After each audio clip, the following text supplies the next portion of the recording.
네, 오늘 제목이 새 일을 행하리라입니다. 새해, 여러분 나이대로 새해를 맞이했지요. 그런데 새해를 언제부터 실감하셨습니까?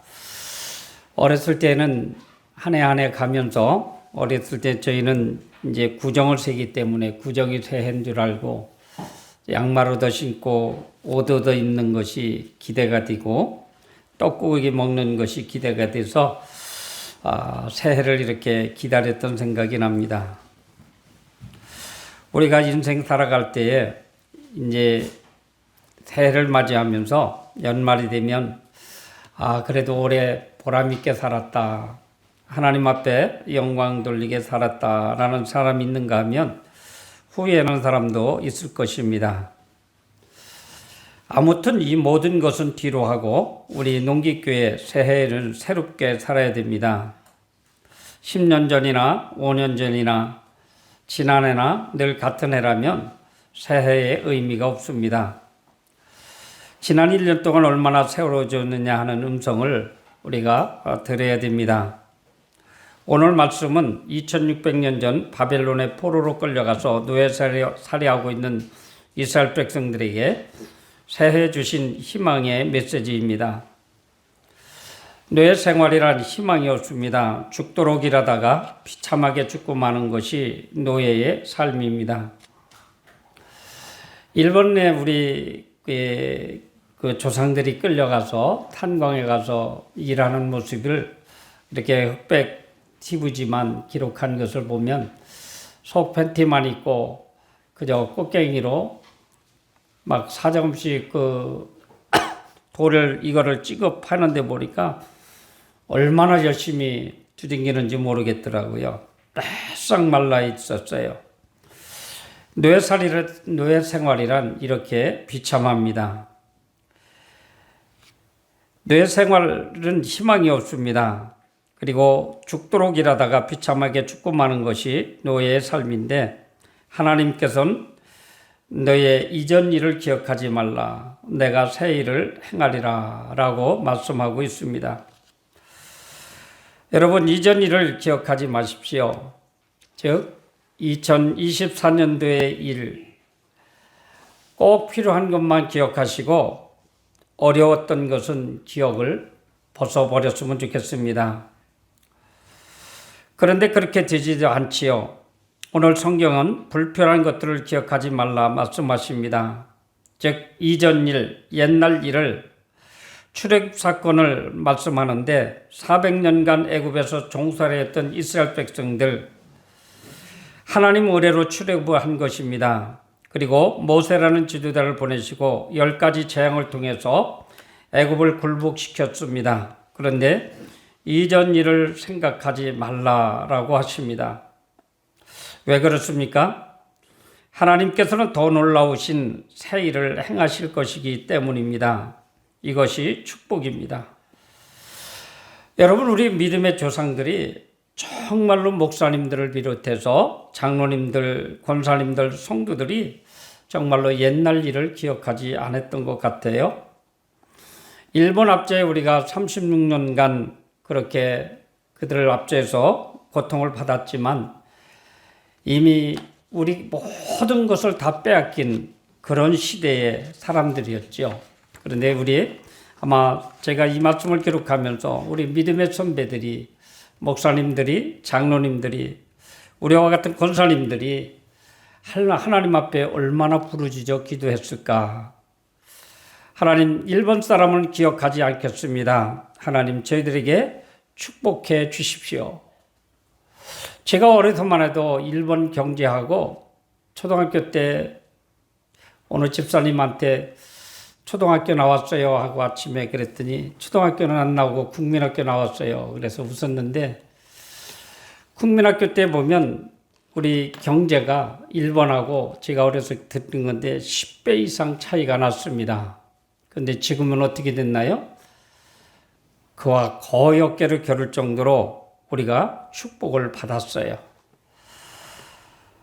우리가 과거 일을 생각하지 아니하고 앞을 향해서 하나님 축복해 주십시오. 축복해 주십시오. 누가 했을까요?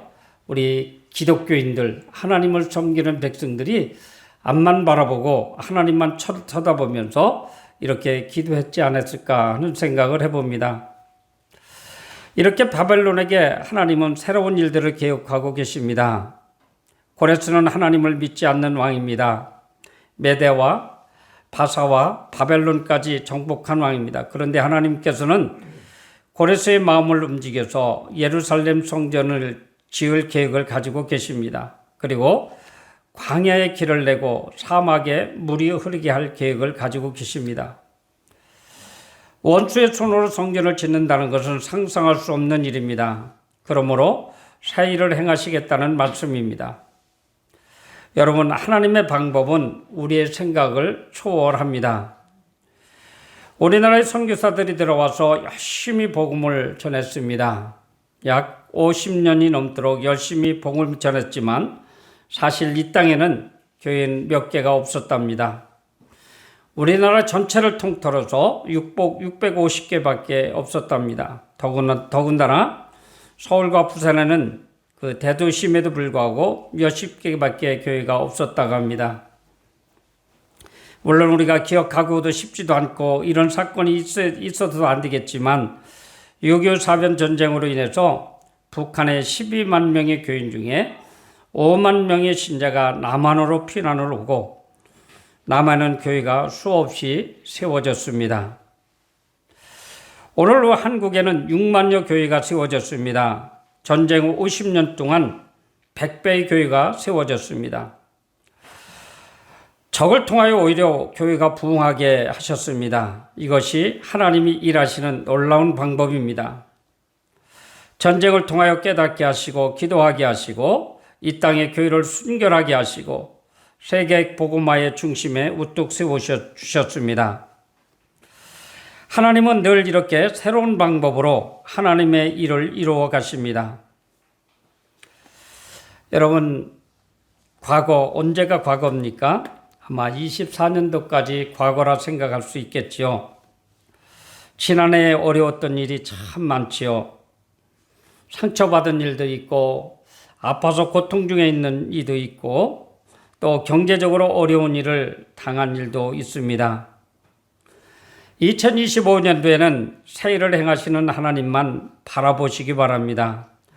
새해를 맞이할 시작하면서 미래에 하나님께서 행하실 일을 꿈꾸며 살아가시기를 바랍니다. 올해는 어떠한 일이 있어도 하나님만 바라보시기 바랍니다. 이 백성은 내가 나를 위하여 지었나니 나를 찬송하게 하려 함이라. 이 백성은 누굽니까? 우리를 향해서 하시는 말씀입니다. 나를 위하여 지으셨나니 나를 찬송하게 하려 함이라. 찬송은 어느 때 나오는가요? 기쁘고 즐거울 때 함께도 찬양이 더 나오지요. 그러나 우리 기독교인들은 어려움이 있고 슬픔이 있어도 오히려 받교회에서 찬양을 합니다. 여러분, 금년 한 해는 오늘 21절 말씀처럼 계속해서 하나님 앞에 찬양하시기 바랍니다. 어려워도 찬양하시고요. 고통스러워도 찬양하시고 즐거워도 찬양하시고 계속해서 찬양하는 우리 모든 성도들 되시길 바랍니다.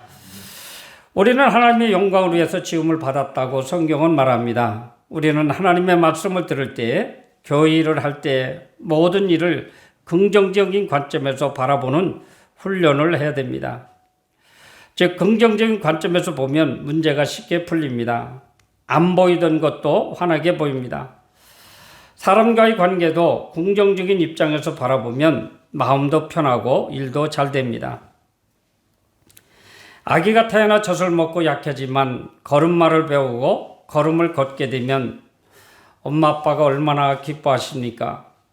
우리 아기가 한 발짝 뛰었어요. 두 발짝 뛰었어요. 아기를 키워보시면 하지만 손말을 해놓고 손을 이렇게 붙잡았다 놔뒀고 그러면 나한테 다가오지요. 한 발짝, 두 발짝. 아이고, 오늘은 세 발짝 뛰었네요. 그러면서 부부가 기뻐하던 생각이 날 것입니다. 그러므로 한 해를 걸어가는 동안 나의 행동과 나의 모습이 얼마나 하나님을 기쁘시게 하셨는지 한번 돌아보면서 기억하며 살아가시길 바랍니다. 하나님을 찬송하면서 하나님을 기쁘시게 하는 삶을 사시기를 바랍니다. 우리는 한 치 앞도 모르지요. 한 치 앞도 모르보니까 무한의 그런 비행기 사고도 나서 엄청난 인명들이 죽었습니다. 그렇기 때문에 우리의 길을 하나님께 맡겨야 됩니다. 하나님께서 미리 은혜의 길로 우리의 발걸음을 인도해 주십니다. 돈에게 맡기면 돈 때문에 고통당하는 날도 올 것입니다. 권력에 맡겨도 권력은 무너지는 날이 옵니다. 병들었으면 그 병을 고치실 하나님을 바라보시기 바랍니다. 물질에 문제가 있으면 축복의 하나님을 바라보시라는 것입니다. 이런 이들에게 하나님은 분명히 오늘 제목처럼 새 일을 이루어 주실 것입니다. 보라 내가 새 일을 행하리니 이제 나타낼 것이라 19절에 말씀하십니다. 하나님께서 지금까지 우리 교회에 새 일을 행해 주셨습니다. 새해도 역시 더 큰 새로운 일로 우리 농객교회를 인도하실 것입니다. 더 중요한 것은 여러분들이 더 행복하고 더 축복된 새해를 맞이하는 주인공이 된다는 사실입니다. 저는 그런 욕심을 부려봤어요. 새해에는 2025년도에는 지금까지 누려보지 못했던 말씀의 비밀을 더 깊이 깨닫고 은혜에 감격하는 신앙생활을 누렸으면 좋겠습니다. 지난해보다 무엇이든지 하나님께 복된 삶을 사시기 바랍니다. 아이고 지난해는 나 이것도 안 됐는데 저것도 안 됐는데 이거는 다 잃어버리는 거죠. 지난해는 내가 너무나도 몸이 아팠고 경제적으로 어려웠는데 이런 거를 잃어버리는 거죠. 앞을 향해서 올해는 내가 건강하고 재정적으로 하나님이 축복해 주실 것이고 농사도 하나님께서 더 좋은 농사로 축복해 주실 것이라고 여러분 늙었다고 늙은 걸로만 탓하지 마시고 하나님을 바라보시기 바랍니다. 그래서 내년에는 농사도 더 잘 지으시기 바랍니다. 저는 그렇게 여기 기록되지는 않지만 아침에 묵상하면서 그랬어요. 우리 정장로님 너무 바빠서 코피가 몇 번 흘렸으면 좋겠다. 우리 이덕영 군사님 밤나무 얼마 안 되지만 내년에는 한 300 이상 올랐으면 좋겠다. 저는 이런 생각을 해봤어요. 농사 지난해는 별로 잘 안 됐지만 2025년도에는 그래도 태풍을 맞는 그런 일이 있었으면 좋겠다. 이런 생각을 해보았습니다. 여러분 우리 앞을 가로막는 일들이 찾아올 때마다 하나님께 부르짖어 기도한다면 놀라운 일들이 이루어 주십니다. 이 한 해를 시작하면서 첫 주일을 하나님께 바쳤습니다. 이 결심, 이 기도를 마지막까지 변치 않고 간직하여 더 복된 삶으로 나아가는 그런 성도들이 되시기 바랍니다. 우리 성경에는 분명히 그랬지요. 구하라 주실 것이라고 우리 주님이 그렇게 말씀하고 있습니다. 그럼에도 불구하고 우리는 구하지 못하는 것이 문제이라는 것입니다. 얼마 전에 무안에 그런 비행기 사고가 있어 참 가슴 아픈 일인데 국민 일부에 실렸던 아주 생생한 간증입니다. 신일덕 장로님의 간증인데요. 이분은 별명이 할렐루야랍니다. 여러분 오늘 교회 나오시면서 교인들 만나면서 할렐루야 해본 적 있어요? 저부터도 안 했으니 뭐 제가 기대할 수는 없죠. 근데 이분은 승무원들이나 그 기장들이나 만나면 할렐루야예요. 그래서 그분 신일덕 장로 이름은 몰라도 오히려 할렐루야 기장이라는 것은 잘 알았다고 합니다. 그래서 기독교인 가운데는 항공 선교사로 불릴 정도의 사람이었었대요. 그래서 카알기를 몰던 그 수석 기장인데 이분이 1990년 11월 16일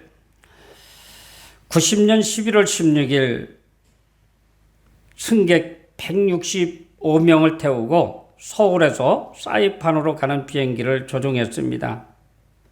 근데 사이판에 거의 도착했을 때에 이번에 제가 알았네요. 랜딩 기어. 그거를 내려야 바퀴가 나온다고 그러죠. 이 바퀴를 내리는 그 조작을 했는데 바퀴가 내려오지 않는 거예요. 그래서 관제탑과 교통을 하고 다시 비행장을 한 바퀴 돌면서 다시 착륙을 해도 다시 역시 내려오지 않아요. 기장은 알겠죠. 야, 이제는 엄청난 사고다. 직감하기 신일덕 장로님이 그 부기장한테 그 조종석을 맡기고 꼭 붙잡고 그냥 하나님이 응답하실 때까지 돌아라. 그리고 기장과 함께 그냥 얼마나 통성으로 기도했는지 거기에는 무려 신혼부부가 150명이래요. 신혼부부가. 그러니까 신혼여행이에요. 그 나머지는 신혼부부가 아닌데 하나님 이 비행기를 지금 신혼부부만 탔습니다. 살려주세요. 그게 몇 분이 흘렀는지 모르지만 기도가 끝났을 때에는 하여튼 몸에 땀이 옷이 흠뻑 젖을 정도로 그렇게 부르짖어 기도했대요. 근데 이상한 느낌을 받는 거예요. 자기 몸이 붕 뜨는 기분이 느끼더래요. 그래서 이게 뭔가 하나님께서 그렇게 말씀하시는 것 같더래요. 염려하지 말라. 내가 너와 함께 한다. 이사의 말씀을 주시더라는 거예요. 그래서 조종석에 가서 랜딩 기어를 다시 내려라. 바퀴가 내려왔대요. 이건 사실이 있는데 내가 이거를 읽으면서 한 사람의 그 기도가 한 사람의 일생 동안 변찮는 믿음으로 조종관을 잡았던 그 기도가 160여 명의 생명을 살리고 비행기도 온전하게 살렸는데 나중에 확인해 보니까 그 랜딩 기어로 내려가는 그 유압 호스가 터져서 기름이 다 새 있더래요. 도저히 이거는 바퀴가 내려올 수 없는 상황에서 그 자리에서 그 장로님은 그랬대요. 하나님이 바퀴를 내려주셨다. 여러분 지금도 이런 기적이 곳곳에서 일어나고 있습니다. 여러분 이 간증을 여러분들 믿음으로 받아들이셔서 2025년도에는 정말로 여러분 어려웠던 문제를 기억하지 마시고 새로운 소망을 하나님 앞에 간구하십시오. 그러면 분명히 하나님의 놀라운 역사가 있을 것입니다. 저는 이 말씀을 기록하면서 그런 기도를 했어요. 하나님, 올해 이 성전의 의자는 작지만 이 자리 꼭 채워주십시오. 저는 믿습니다. 될 줄로 믿습니다. 여러분 건강을 위해서 기도하시고요. 물질을 위해서 기도하시고요. 자녀들을 위해서 기도해 주시고요. 또 교회를 위해서 기도해 주시기 바랍니다. 우리가 살다 보면 불평할 일이 왜 없겠어요. 그러나 불평하는 것은 사탄이 주는 마음이에요. 하나님만 바라보세요. 불평거리 있고 걱정거리 있고 염려 근심 걱정이 있을 때에는 거기에 휘말리지 말고 하나님만 바라보세요. 하나님, 이때는 내가 어떻게 하면 좋지요? 하면 하나님은 분명히 문제 해답을 주실 거예요. 사랑하는 성도 여러분, 2025년도는 결단의 한 해가 됐으면 좋겠어요. 일생 동안 이 해에 2025년도에 나의 모든 것을 한번 걸고 하나님 저에게 마음껏 축복해 주십시오. 마음껏 하나님을 위해서 일하게 해 주십시오. 그래서 우리 가정, 우리 교회, 이 지역사회가 새롭게 태동하는 그런 놀라운 역사가 일어났으면 좋겠습니다. 기도하겠습니다. 하나님 아버지 고맙습니다. 2024년도 저희들 너무나도 형편없이 살았습니다. 하나님 보실 때에 칭찬받기보다는 책망받을 일이 너무나도 많이 있었습니다. 그럼에도 불구하고 하나님 저희들 붙잡아 주셔서 새해를 맞게 해주신 아버지 하나님, 정말로 2025년대는 우리 주님 말씀에 순종하며 앞만 바라보고 주님만 바라보고 살게 하옵소서. 그래서 꼭 믿음으로 승리하게 하시고 염려, 근심, 걱정 모든 것은 하나님 버리고 주님만 바라보겠사오니 축복해 주시옵소서. 예수님 이름으로 기도하옵나이다. 아멘.